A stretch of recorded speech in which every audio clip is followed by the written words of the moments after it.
তো এই অর্ডারটা আসছে আমার কাছে ওই ঢাকার নারায়ণগঞ্জ থেকে, মানে নারায়ণগঞ্জের আশেপাশেই থাকে উনি, তো ওইখান থেকে হচ্ছে এই অর্ডারটা আসছে। এই অর্ডারটা এটা কমপ্লিট করে দিতে হবে আমার আগামী পরশু দিনের ভিতরে, যেটার 20% মোটামুটি কমপ্লিট করে রাখছিলাম আরও 4-5 দিন আগে, বাট অসুস্থ হয়ে যাওয়ার কারণে সেটা আর কন্টিনিউ করতে পারি নাই। বাট কালকে রাত্রে হালকা পাতলা করছিলাম, তা যার পরে সকালে ভাবছিলাম ওইটা করবো, বাট কারেন্ট ছিল না তাই ড্র করতে পারি নাই। তো এখন কারেন্ট আসছে। তো বাকি এই ক্লায়েন্টটা এতই আন্ডারস্ট্যান্ডিং ছিল যে এই ওয়ার্কের 80% পেমেন্ট অ্যাডভান্সেই পে করে দিছিল, ঠিক আছে। তো এর জন্য আমারই বেশি মাথা ব্যথা এটা নিয়ে। আগামী পরশুর ভিতরে এটা কমপ্লিট করে ওনার হাতে পৌঁছে দিতে হইব, ডেলিভারিতে দিতে হইব। তো চলেন শুরু করি। এটার এই ঘড়িটাতে আমি মারাত্মক লেভেলের একটা ডিটেইলিং দেবো, একবারেই আমার মনের মতো। যেহেতু এটা একটা কমিশন ওয়ার্ক, সেহেতু আমার মনোযোগ একটু বেশি। আর এটাতে আমি অনেকগুলা লেয়ার দিতে চাই, অনেকগুলা লেয়ার অ্যাড করতে চাই, একেবারেই স্টেপ বাই স্টেপ যেতে চাই। যার কারণেই আমি সর্বপ্রথম হচ্ছে আমার রেফারেন্স ফটোটা আমি খুব মনোযোগ সহকারে অবজার্ভ করি যে কোন সাইডে কতটুকু ডার্কলি শেড করা দরকার এবং কোন সাইডে কতটুকু লাইটলি শেড করা দরকার। তো ওই অনুযায়ী আমি সর্বপ্রথম আমার কাছে যে সবচাইতে বেশি লাইট মিডিয়ামের পেন্সিলটা ছিল, অর্থাৎ এইচবি পেন্সিল, ওইটা দিয়ে আমি সর্বপ্রথম লাইট যে জায়গাগুলো ছিল ওইখানে খুবই আলতোভাবে শেডিং করেছি।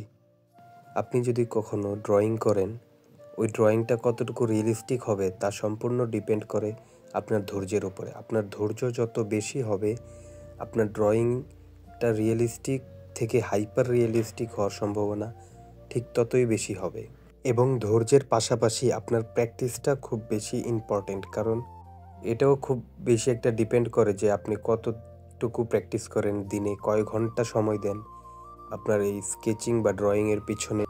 তো দেখতেই পারতেছেন আমি খুব লাইটলি এবং লেয়ার বাই লেয়ার শেডিং করতেছি, কারণ এটা হচ্ছে অন্যতম একটা স্টেপ যেটা আপনার ড্রয়িং বা স্কেচিংকে অন্য লেভেলে নিয়ে যাওয়ার পিছনে সবচাইতে বড় ভূমিকা রাখে। তো দেখতেই পারতেছেন আমি এইচবি পেন্সিল দিয়ে শেডিং করার পর একটি ব্রাশ দিয়ে সম্পূর্ণ শেডিংকে ব্লেন্ড করে নিচ্ছি।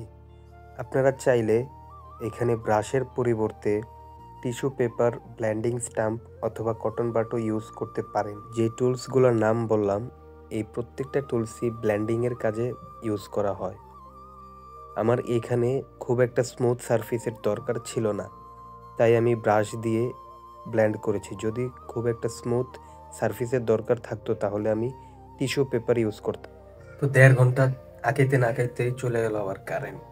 তো কিচ্ছু করার নাই, একটু বসে থেকে রেস্ট নেই বা যাই হোক। মোটামুটি যে এতটুকু কমপ্লিট হয় না এখনো, এটার মেইন ডিটেলিংটা বাকি আছে এখনো। যে দেখেন এটা হচ্ছে রেফারেন্স ফটো, কাপল পিক। তো ফার্স্টে দুইটাই কমপ্লিট করার পর এটাতে মেইন ডিটেলিং দেবো, ঠিক আছে। কারণ এখন ডিটেলিং দিলে তারপরে ওইটা আর্ট করার সময় এটা নষ্ট হয়ে যেতে পারে। এটার এখন হাতগুলো বাকি, আর দাড়ি আর চুলগুলো একটু ভালোভাবে ড্র করতে হবে।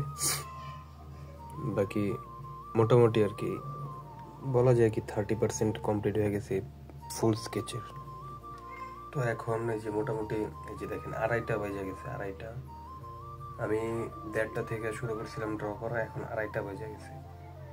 মানে বুঝতেই পারছেন, মানে 1 ঘন্টার ভিতরে আর কি কারেন্ট আইসা চলে হয়ে গেল। তো যাই হোক, বিপিএল ম্যাচ চলতেছে সিলেট রাউন্ডের, মেবি সিলেট চলে গেছে তারা।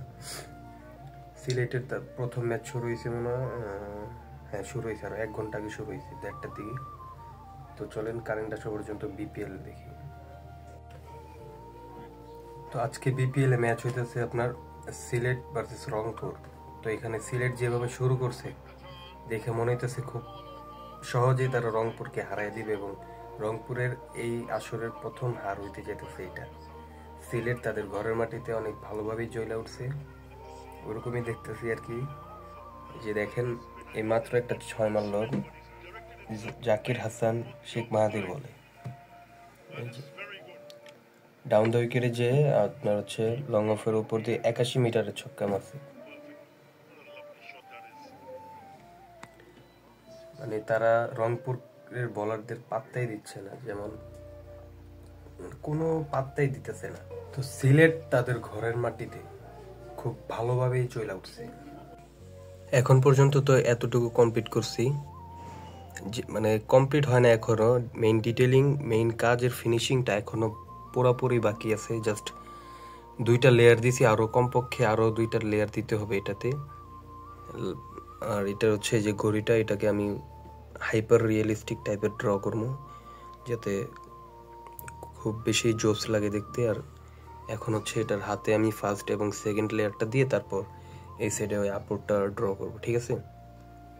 আর ওইটা ড্র ফুললি কমপ্লিট করার পরে এইটা আমি এটাতে ডিটেইলিং দিব। তো অনেকে ভাবে বা মনে করে যে আমরা ফেস ড্র করার জন্য যে টেকনিকটা ইউজ করি, হাত বা কাপড় ড্র করার সময় হয়তো বা অন্য কোনো টেকনিকের প্রয়োজন হয়।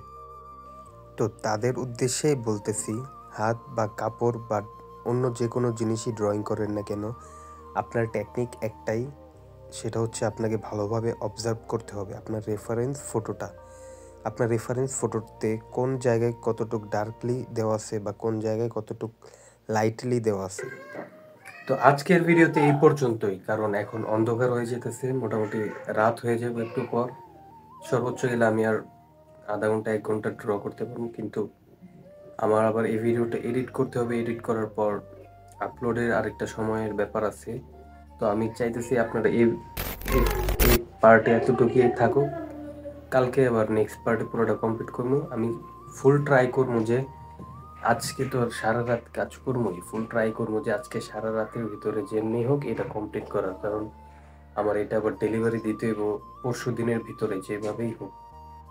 তো আমি আজকে রাত বা সর্বোচ্চ গেলে কালকে দুপুরের ভিতরে এটা কমপ্লিট করব, যাতে আমি এটার পরের পার্টটা কালকে সন্ধ্যার ভিতরে আপলোড দিতে পারি।